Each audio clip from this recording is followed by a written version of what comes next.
Headline news વિકાસ વેદના વડોદરાની વિશ્વવિખ્યાત મહારાજા સયાજીરાવ ગાયકવાડ યુનિવર્સિટીની યુનિટ બિલ્ડિંગ ખાતે પીવાના પાણીનો અભાવ અને શૌચાલયના અભાવના કારણે એનએસયુઆઈ દ્વારા ઉગ્ર રજૂઆત કરવામાં આવી હતી। વડોદરાને સ્માર્ટ સિટી તરીકે ઓળખવામાં આવે છે અને વડોદરાના વિકાસની વાતો તો થાય છે, પરંતુ એ બધી વાતો માત્ર કાગળ પર થતી હોય એવા અનેક ઉદાહરણો આપણે ભૂતકાળમાં જોયા છે।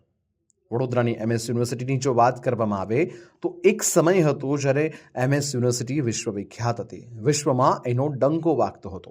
હવે એમએસ યુનિવર્સિટીના વિદ્યાર્થીઓ પીવાલાયક પાણી અને શૌચાલયના અભાવે વિરોધ કરી રહ્યા છે।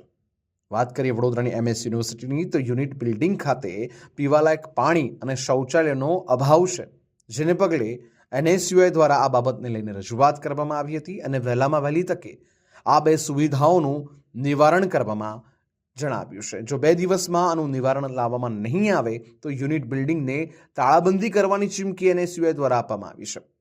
એનએસયુઆઈના ઉપપ્રમુખ સુજાન લાડમેડે મીડિયા સમક્ષ વધુ માહિતી આપી હતી।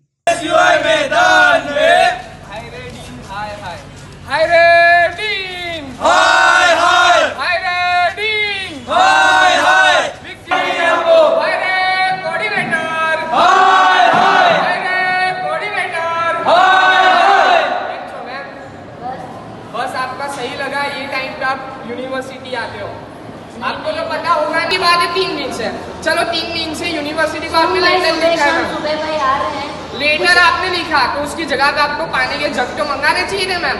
पीने एक दिन में कितने के जग जाते हैं? बाहर कूलर है, कहाँ कूलर है? बाहर कूलर से बनता है।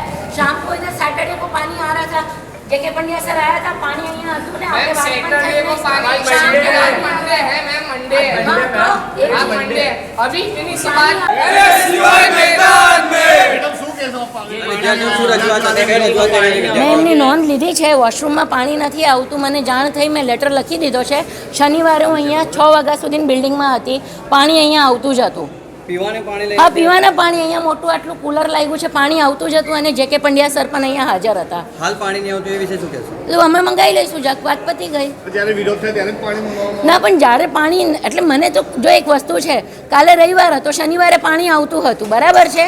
આજે તમે જોઈ શકશો કે કોમર્સ ફેકલ્ટીના સત્તાધીશો એટલી બધી ઊંઘમાં છે કે વિદ્યાર્થીઓને 3 દિવસથી પીવાનું પાણી અને જે વોશરૂમનું પાણી હોય છે એનું અભાવ જોવા મળી રહ્યું છે। આજે યુનિટ બિલ્ડિંગની કોર્ડિનેટર અને કોમર્સ ફેકલ્ટીના ડીનને રજૂઆત કર્યા પછી એમને ધ્યાન આવ્યું છે કે 3 દિવસથી ડિપાર્ટમેન્ટમાં પાણી જ નહીં આવતું, તો તમે દર વર્ષે વિદ્યાર્થીઓ પાસેથી 16,000 રૂપિયા ફી શું પોતાના ખિસ્સા ભરવા માટે લો છો? આજે વિદ્યાર્થીઓને સામાન્ય વસ્તુની જરૂરિયાત તમે પૂરી નથી પાડી શકતા કે જે રોજબરોજ પીવાના પાણી એટલે પાણી એ માણસનું જીવન છે, તો તમે પાણીથી વંચિત રાખો તો તમારા માટે અને યુનિવર્સિટીની ગરિમા માટે ખૂબ જ શરમજનક વસ્તુ છે। તો આજે એનએસયુઆઈ દ્વારા રજૂઆત કરવામાં આવી અને 2 દિવસનો સમય આપવામાં આવ્યું કે તાત્કાલિક ધોરણે આ સમસ્યાનું હલ કરવામાં આવે અને હમણાં બહારથી મંગાવીને પાણીના જગ મૂકવામાં આવે। વોશરૂમની અંદર પણ તાળા લાગેલા છે, તો વિદ્યાર્થીઓને વોશરૂમ જવું તો કેવી રીતે? જ્યારે તમે જોઈ શકશો કે રોજબરોજની જરૂરિયાતમાં જ્યારે વોશરૂમ આવતું હોય તો વિદ્યાર્થીઓને તાળાબંધી કરીને તમે વોશરૂમ મૂકતા હો તો વિદ્યાર્થીઓને પોતાની શારીરિક જરૂરિયાત માટે કઈ જગ્યાએ જવાનું? આજે એમની ઓફિસમાં એસી ચાલુ, પાણીના જગો મૂકેલા છે, એમની ઓફિસમાં પોતાનું સ્ટાફ વોશરૂમ પણ ખરું।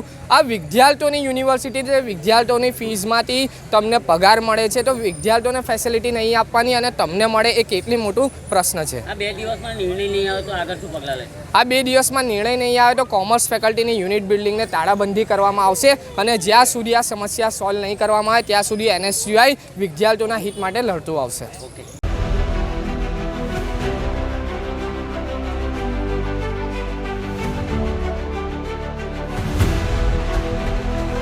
हर समस्या की हेडलाइन न्यूज विकास वेदना